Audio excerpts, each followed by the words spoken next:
ผ่นี่มันสิลูกกระบอกจะล้านไผ่อันนี้อุทิศเนาะวันนี้มาบริเวณทำภูบาด่างพี่น้องนี่ฝนก็ตกลิ้นได้บ่นี่ฝนตกลิ้นอันนี้ดังไผ่อูดหินอูดยุ่งพี่น้องนี่ท่านบอกได้มันยุ่งสิมาตอมหรือว่าหินสิมากัดหินนี่สำคัญได้พี่น้องนี่ฝนตกลิ้นไปแห้งมาได้หินมันนี่พาหลานชายเชียงยาเชียงยามมาถวายน้ำทำพระนุคุเบียบ้านด่างตำบลนาตาลมันนี่มาตอนบ่ายพี่น้องมาตอนบ่ายเดี๋ยวมันนี่มาตอนบ่ายมาเขาทำฝนตกมันนี่ฝนตกยังบ่ยาใช่ฝนลิ้นยังบ่ยานี่คือเป็นภาพบรรยากาศในธรรมนุคุเบียบ้านนาอ่างผู้ข่าป่าทองคำมาชมมันนี่พามาชมถ้ำได้พี่น้องมันนี่พามาชมถ้ำนุคุเบียบ้านนาอ่างได้ซ้ำพระในตำนานถ้ำนี่มีพระองค์เดียวได้มาจำพรรษาอยู่ได้3 ปีแล้วเพิ่นกะปูอยู่ดีก็เลยไปจำพรรษาอยู่วัดป่าบ้านนางได้เดี๋ยวนี้คือญาคูเบียหลานชายพระเจ้านี่แหละเพิ่นไปจำ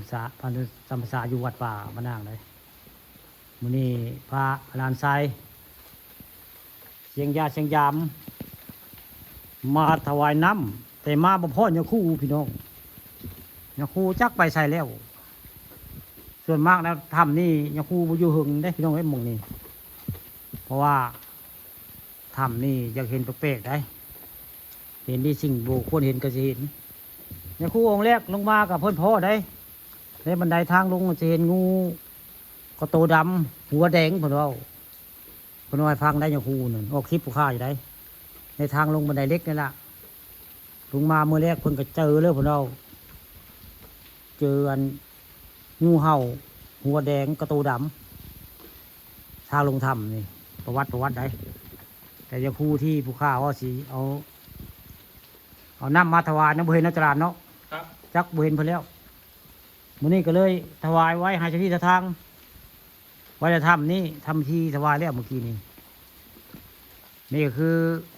เป็นถ้ำทางเทิงก็เรียกกันไปก็จะเห็นหินคล้ายๆเสือได้จึงครึ่งอยู่เรียกว่าถ้ำเสือละนี่พี่น้องผู้เรียวก็เห็นได้หินที่จะมีรูปสล่างคล้ายๆกับเสือได้หันหน้าไปทางตะวันออกลายทางควายอยู่ด้วยฮะเสือว่าถ้ำเสือกระแม่นพี่น้องเลยเรียกว่าถ้ำเสือก็คือเหมือนกันจึงครึ่งคือแต่ละผู้มีหูเรียบร้อยพี่น้องหูเสือหรือว่าถ้ำพระญาคูเบียบ้านนางตำบลนาตาลอำเภอเตางอยถ้ำพระในตำนานก็คือญาคูน้อยเพื่อนพ่อพี่ก้อยในถ้ำนี่ละมีถ้ำหน้าผาพี่น้องเทิงก็มีได้มันมี2 ชั้นในถ้ำทางเทิงคาดว่าบิ่งเจียคือธิดานอกตลาดทางเทิงได้บิ่งเจียคือธิดาเบิ่งเลี้ยวพระดังห้องในตลาดบ้านนี่เป็นเสียงพระดังห้องแล้วบ้านนี่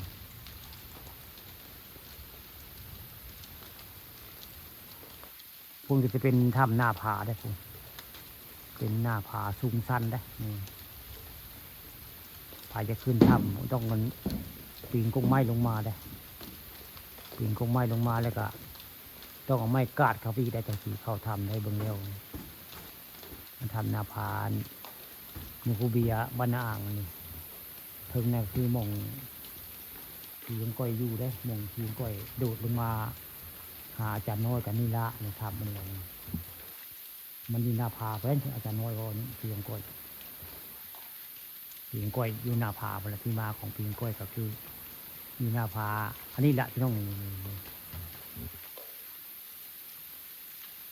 อาจารย์น้อยผมว่าประมาณ2 ทุ่มได้มันโดดมาทึ่งเพราะนั่นเองโดดมาหน้าผาทึ่งนี่ละ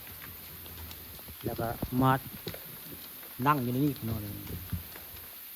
นั่งอยู่ในหินนี่แหละแล้วก็หันหน้าใส่อาจารย์น้อยแล้วยิงเขี้ยวข้างอยู่เพื่อนได้ของเรามีแข้งเดียวนี่แหละนี่มองนี่คือ มองเพียงก้อยโดดลงมาพี่น้องจ้ะประวัติมีข่าปานคำประชุมก็เลยเอาภาพบรรยากาศในถ้ำไม่เบิ่งไว้ชมพี่น้องบรรยากาศอึมครึมเลยบัดนี้โอ้เจ้าลานคือท่าทางเลยบัดนี้รู้สิห่มผ้าคักแท้บัดนี้ห่มแพ้ นอนเอาของดีนะครับ โอ้